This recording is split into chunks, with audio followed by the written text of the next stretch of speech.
Hey everyone, welcome back and happy Sunday. Happy Sunday fun day. All right, guys. Well, I'm not on camera today. I said this on Up and Adam channel 1 for the other videos that I did.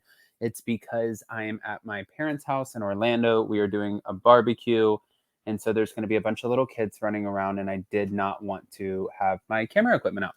So, for today, you get me as an avatar. Now, with that, guys, we're back to talk about Gina K's monthly pay that she got from her divorce settlement and some Vanderpump Rules. So, before we jump in, if you guys haven't already, go ahead, pop off in the comments section. If you're not subscribed, get subscribed. Don't forget to hit that notification bell. And I say with that, it's time. Let's jump right in.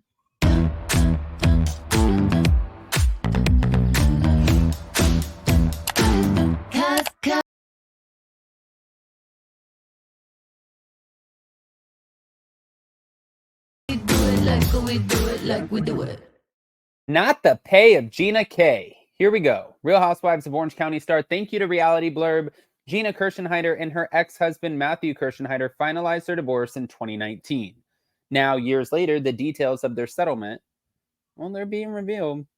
As Gina, who's 40, and Matt continue to co-parent their 3 children, including Nicholas, Sienna, and Luca, the star's spousal and child support amounts have been revealed as of what she and Matt took away from the marriage. According to court documents obtained by In Touch Weekly on August 8th, that was my mom's birthday, Gina and Matt signed off their divorce on August 16th. That was in 2019, just over a year after separating following 7 years of marriage. While Gina and Matt's split was messy, with Matt being arrested for an alleged domestic encounter and Gina filing for a restraining order against him, the former couple agreed to share joint legal custody of their children, with Matt having the 3 kids on the 1st, 3rd, and 5th weekends of each month. Although the children were initially kept in one house and Gina leaving during Matt's time and vice versa, they later sold that home, which saw the kids traveling back and forth between each of their residences. Each party shall be allowed to attend and participate in the minor children's school and or extracurricular activities. If both parties are at a child's related event, they shall remain peaceful at all times and shall not communicate inappropriately or harass the other parent while attending or participating in the activity. Gina and Matt agreed to go to therapy to improve their co-parenting relationship and not talk negatively about each other or their partners or friends in front of their kids or on social media. But as for their finances, Matt agreed to pay $4,500 per month in child support, which increased to $5,795 per month after they sold their home. He also agreed to pay more if his yearly commissions exceeded $412,060 and to pay $5,127 per month in spousal support until December 1st of 2022. So she doesn't get that anymore. Additionally, Gina got to keep her clothing, jewelry, a Chrysler Town & Country, her bank accounts, a retirement account, and a couple of credit cards, and Matt got a 2015 Lexus, several bank accounts, and retirement accounts, among other things. But months after the settlement was reached in June of 2020, Gina and Matt agreed that he would no longer pay child or spousal support, at which point the OC cast member received a lump sum of $231,563.70. While Matt was sentenced to 180 days in jail for domestic violence that occurred between him and Gina, he evaded doing time by completing a batterers program and 3 years probation. In the years since the split, Gina has been dating her current boyfriend, Travis Mullen, and Matt recently married his wife, Brittany, which is exciting news. Speaking of a Brittany, when I think of a Brittany, I usually don't think about a Matt. I think about a Jax.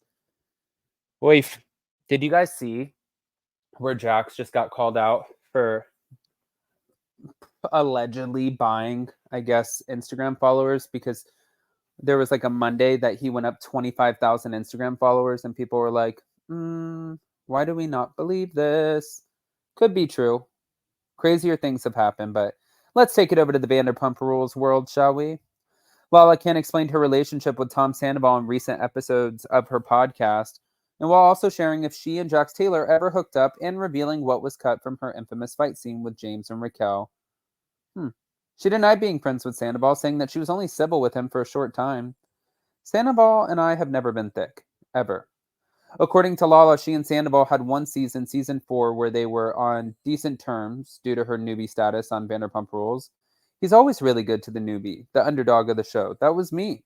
Once I was no longer there, I felt he didn't have a purpose for me any longer. I was not friends with him before Scandal happened, and I wasn't friends with him this season. I went and gave him the time of day, letting him know, for me, personally, I know you did not cheat on me. Was I triggered as fuck for the moment? Yes, but time has passed.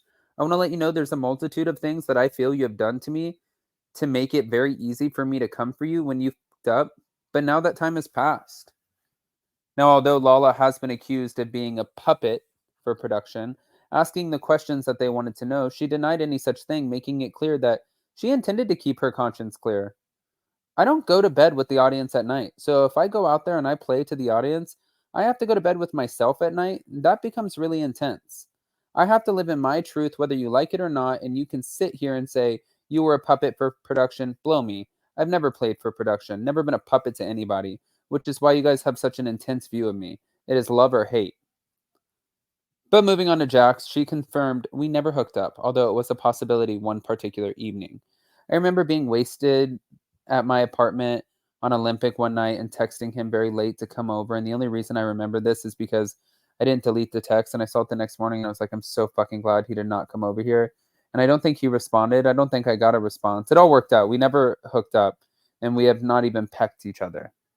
But Lala went on to say that during her heated feud with James and Raquel, a key moment was cut from the footage that occurred after James mentioned their hookup after she started mocking his accent. They cut him out saying, "You've always loved my accent, didn't you, babe?" with the tongue thing. So it looks like I had become so unhinged that I just randomly said that.